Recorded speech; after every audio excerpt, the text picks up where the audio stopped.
जब शादी हुई थी, जो शादी में तो खुशी का माहौल था, क्योंकि हम तो जानते नहीं थे शादी क्या होती है। हम तो बच्चे थे, तो शादी हो रही है, नए कपड़े मिलेंगे, घोड़ी में बैठेंगे। बचपन में माँ बाप का मरना एक मतलब बहुत दुख की बात होती।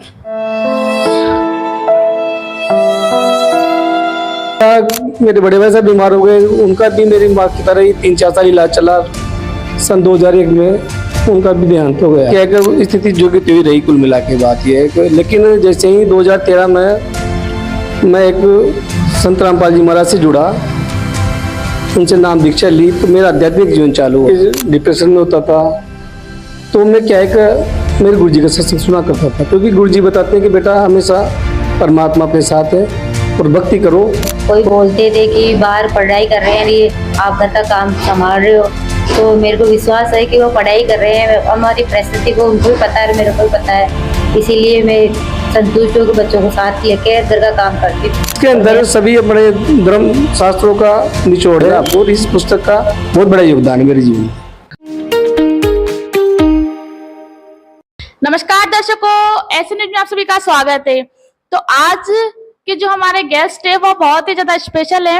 हम इनको स्पेशल इसलिए बोल रहे हैं कि इनकी जो कहानी है वो इतनी इंस्पायर करने वाली है। फिर चाहे कोई स्टूडेंट हो या कोई मजदूर वर्ग हो या कोई बिजनेस करने वाला हो या कोई सरकारी नौकरी वाला हो, उन सभी व्यक्तियों के लिए ये जो आज की कहानी है वो इंस्पायर करने वाली होगी, एक मोटिवेशन से भर देने वाली होगी। जो लोग छोटी छोटी बातों पे, छोटी छोटी परेशानियों के सामने हिम्मत खो देते हैं, उनके लिए आज की जो कहानी है वो बहुत ही ज्यादा एक मोटिवेशनल कहानी होने वाली है। और ये कोई कहानी नहीं, ये एक किसी व्यक्ति का पूरा जीवन है। एक आइसक्रीम बेचने से लेकर एक सरकारी नौकरी तक का जो उनका सफर रहा, वो आज आपको इस इंटरव्यू के माध्यम से देखने और सुनने को मिलेगा। तो चलिए करते हैं इनसे बात। नमस्ते सर, आपका क्या नाम है? अपना परिचय हमें दीजिए, थोड़ा अपना फैमिली बैकग्राउंड भी हमें बताइए। नमस्ते मैडम, मेरा नाम माहिर कुमार मेरूटा है और मेरे पिताजी का नाम श्री कान्हाराम जी मेरूटा है। मैं टोंक जिले की उनियारा तहसील का रहने वाला हूँ और मेरे परिवार के अंदर 2 बच्चे हैं। मेरे एक लड़का ही लड़की है और एक मेरे पिताजी हैं और वाइफ, हम 5 जने हैं। तो सर हम आपसे जानना चाहेंगे आपके परिवार के बारे में, आपकी शादी कब हुई, आपकी फैमिली जो कंडीशन है वो कैसी रही? मैडम मेरी फैमिली कंडीशन शुरुआत में बढ़िया थी। जैसे ही मैं 7 साल की का था उस टाइम पे मेरी शादी हो गई। तो सर जैसे आपने बताया कि आपकी शादी 7 साल की उम्र में हो गई और मैम की एज 3 या 4 साल रही उस टाइम, तो एक ये कह सकते हैं बाल विवाह था।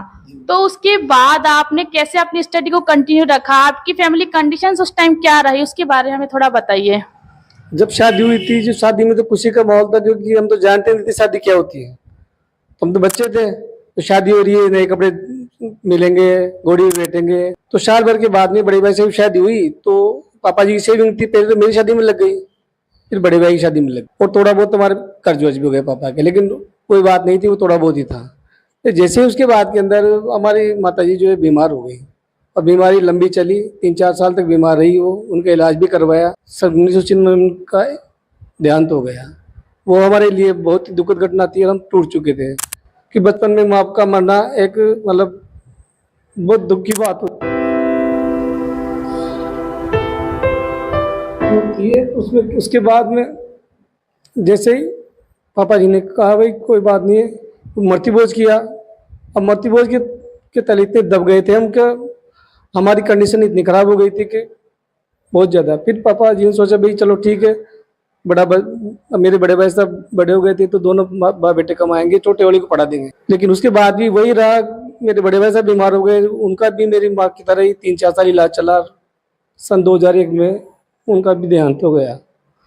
जैसे उनका देहांत हुआ तो उस टाइम में 12th में था और मेरे एग्ज़ाम थे। उसके तुरंत बाद ही फरवरी में तो भाई साहब का देहांत हुआ और मार्च के अंदर एग्ज़ाम थे। मैं एग्ज़ाम दिया और उसके बाद फिर वही मृत्यु भोज करना पड़ा बड़े भाई का भी। तो रही भाई कंडीशन और ज़्यादा ख़राब हो गई, तो हमारे घर में खाने को दाने भी नहीं रहते। आपके घर में कंटिन्यू 2 डेथ होना, पहले मम्मी की फिर आपके बड़े भैया की, तो कहीं ना कहीं इस कंडीशन में किसी भी फैमिली की जो स्थिति है वो कहीं ना कहीं अपने आप में डगमगा जाती है। तो फिर उसके बाद आपके फादर और आप थे, तो कैसे आप लोग एक परिवार का जो खर्चा है वो कैसे चला पाते थे? उसके तुरंत बाद ही फिर मैंने आइसक्रीम बेचना चालू किया और आइसक्रीम बेच की फिर उसमें थोड़ा सा उस टाइम पे मजदूरी भी करते थे, ठेला वेला चलाते थे, छोटी मोटी कर लेते थे। और एक घटना बताऊं, जब दिवाली का टाइम था तो हमारे क्या है कि पापा जी की भी तबीयत खराब हो गई थी, तो 10-15 दिन से पापा जी बीमार थे, काम धंधा नहीं कर रहे थे, तो हमारे घर में दिवाली मनाने के लिए पैसा भी नहीं था मतलब। तो उस दिन पहली बार मैं कोई बेलदारी जाते हैं ना, हमारी मजदूरी गया था, मैं 2 दिन मजदूरी जाके और 200-300 रुपये कमा के लाया था, उससे हमारी दिवाली बनी थी। उसके बाद धीरे धीरे फिर मेरे ताऊ जी के बड़े भाई साहब पे उन्होंने सिलाई करते थे, तो उनकी दुकान पे बैठता था, मैं सुबह शाम सिलाई सीखता था।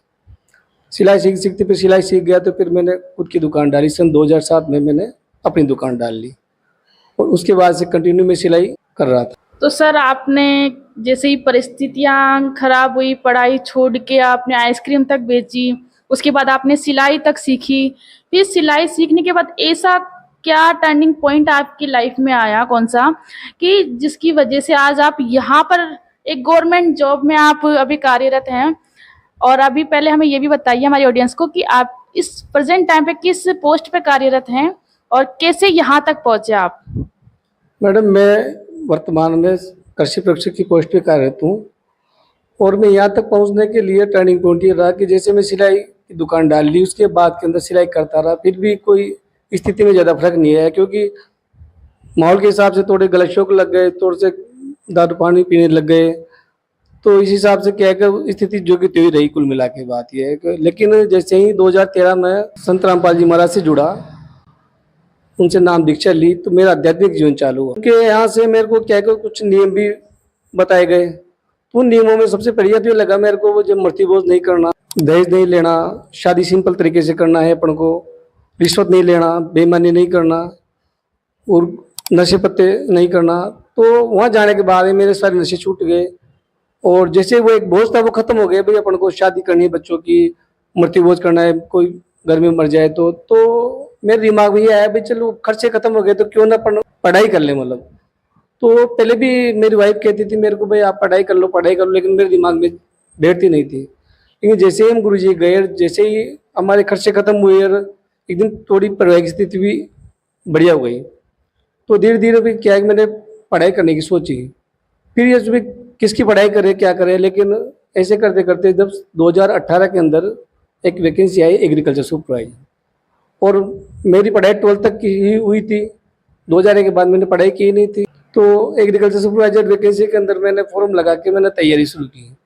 तो पहले तो मैं घर पे तैयारी करता था, दुकान जाता था और सुबह शाम पढ़ता था।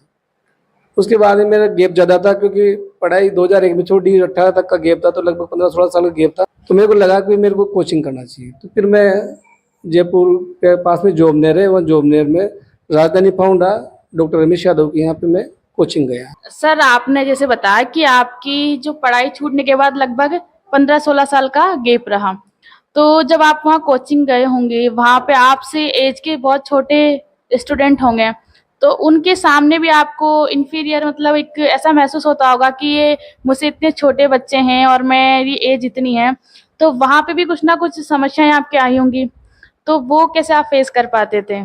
समस्याएं तो थी मैडम, लेकिन क्या है कि घर की परिस्थिति, मेरे बच्चों का भविष्य दिखता था मेरे को। वहाँ से मेरे घर की परिस्थिति मेरे को पता थी, तो मैं मजाक भी उड़ाया करते थे मेरे लोग, लेकिन मैं उन पर ध्यान नहीं देता था, क्योंकि मेरे को पता था कि मेरे को क्या करना है, क्योंकि इसके अलावा मेरे पास ऑप्शन भी नहीं था।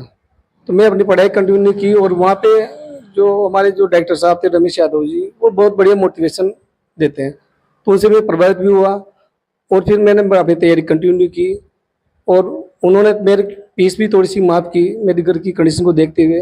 सर एक पॉइंट हम यहाँ पे आपसे स्टूडेंट्स के लिए पूछना चाहेंगे कि स्टूडेंट्स होते हैं, उनके ऊपर ना कोई जिम्मेदारी होती है, ना उनको परिवार का कोई खर्चा चलाना है, पेरेंट्स उनको पैसे देते हैं पढ़ाई के लिए, उसके बाद भी आज के टाइम प्रेजेंट टाइम जो एक समस्या हमको देखने को मिल रही है, डिप्रेशन।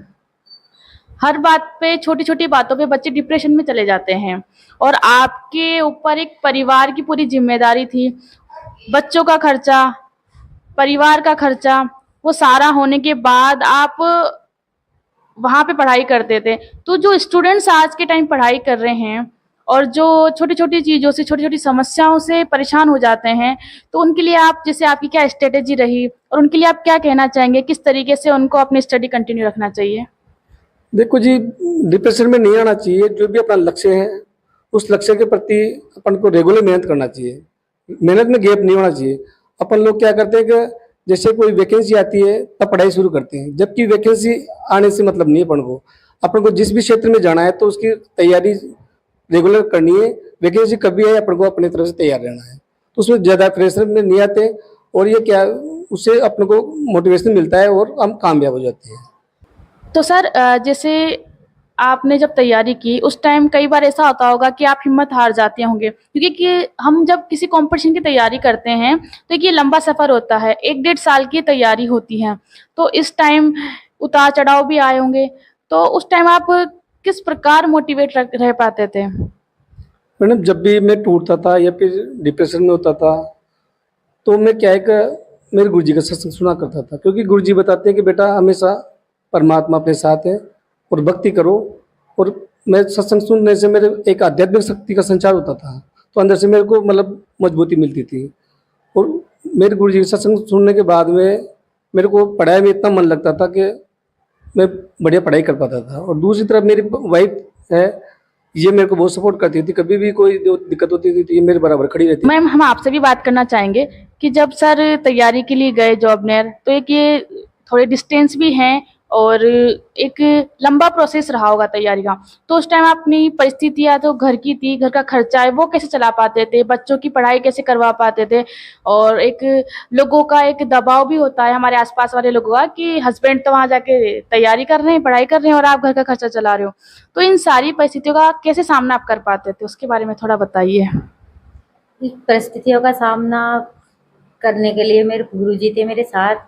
गुरुजी की दया से मैं आंगनबाड़ी कार्यकर्ता थी और उनकी सैलरी से मैं बच्चों का, उनके घर का काम चलाती थी। और कोई बोलते थे कि बाहर पढ़ाई कर रहे हैं, ये आप घर का काम संभाल रहे हो, तो मेरे को विश्वास है कि वो पढ़ाई कर रहे हैं। हमारी परिस्थिति को उनको भी पता है, मेरे को भी पता है, इसीलिए मैं संतुष्ट होकर बच्चों को साथ लेकर घर का काम करती हूँ और मेरा आंगनबाड़ी जाकर सैलरी से काम चलाती हूँ। तो कई बार ऐसे बच्चे भी कहते होंगे, भाई पापा हमारे पढ़ने जा रहे हैं, अभी हमारी पढ़ने की उम्र है और हमारे पापा पढ़ रहे हैं, तो फिर बच्चों को कैसे आप यूँ सेटिस्फाई कर पाते थे? बच्चों को बोलते कि हम भी पढ़ाई कर रहे हैं, आपके पापा भी, मैं भी करती थी उस समय, बीए कर चल रहा था मेरे समय, और बच्चे भी कर रहे, हम चारों ही पढ़ाई करते थे उस समय, इसलिए उनको समझाती थी। तो सर जैसा आपने बताया कि आपकी एक सक्सेस जर्नी में एक आध्यात्मिक शक्ति का भी बहुत रोल रहा, तो उसके बारे में हमें बताइए, क्या थी वो आध्यात्मिक शक्ति और कैसे उसका रोल रहा आपकी सक्सेस की जो जर्नी है उसके अंदर? देखो मैडम, जैसे मैं मतलब सिलाई भी करने लग गया, बढ़िया दुकान भी चलती थी, इसी बात नहीं, लेकिन फिर भी स्थिति वो की वही थी, चैलेंज कुछ आया नहीं था।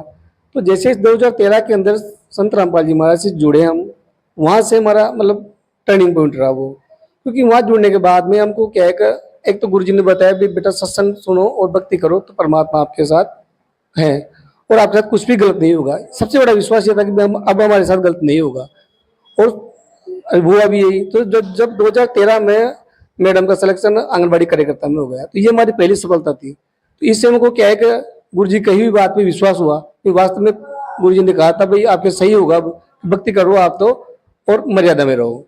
मर्यादा मेन थी। हमारे जो बोझ था एक खर्चों का, वो खत्म हो गया, क्योंकि गुरुजी के वहाँ जाने से उनके नियम ऐसे थे, मतिभोज नहीं करना, शादी सिंपल तरीके से करना है, जो हमारे गुरुजी के द्वारा होती है, रमणी होती है, 17 मिनट में शादी हो जाती है। तो उससे क्या होता है, हमारे एक रुपये खर्चा नहीं लगता। दहेज नहीं लेना, दहेज नहीं देना, दूसरी बात ये अपने मतलब रिश्वत नहीं लेना, बेईमानी नहीं करना, नशे नहीं करना।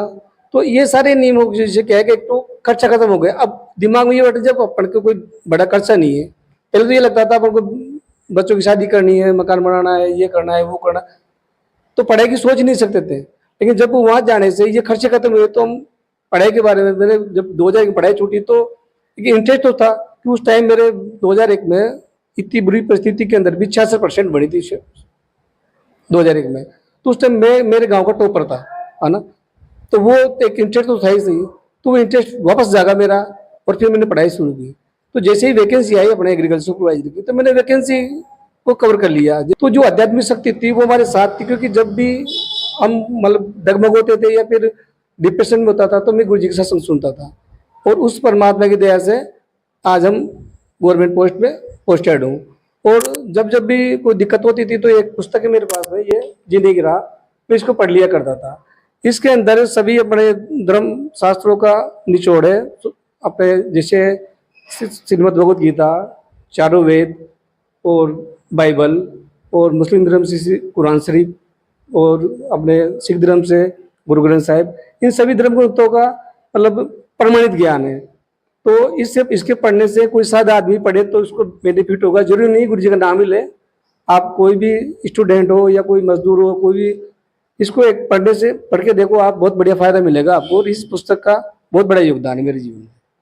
तो हमने देखा कि किस प्रकार इन्होंने अपनी सफलता को प्राप्त किया। तो जो भी स्टूडेंट्स हमारे आज के इस इंटरव्यू को देख रहे हैं, तो हम उनसे कहना चाहेंगे कि वो हिम्मत ना हारें, लगातार प्रयास करते रहें और कोई एक आध्यात्मिक शक्ति से आप जुड़े रहें। जैसे सर ने ये बुक के बारे में बताया, तो जैसे सर की लाइफ में इस बुक को पढ़ने से और इसको फॉलो करने से बहुत ज़्यादा चेंज आया, एक पॉजिटिव चेंज आया। तो आप सभी से भी हम कहना चाहेंगे कि आप भी किसी न किसी एक आध्यात्मिक शक्ति से जरूर जुड़ें, जिससे आपकी लाइफ में पॉजिटिव चेंज आए और एक सकारात्मक ऊर्जा के साथ अपनी आप तैयारी को कंटिन्यू रख पाएं। तो आज के इंटरव्यू में सिर्फ इतना ही। धन्यवाद।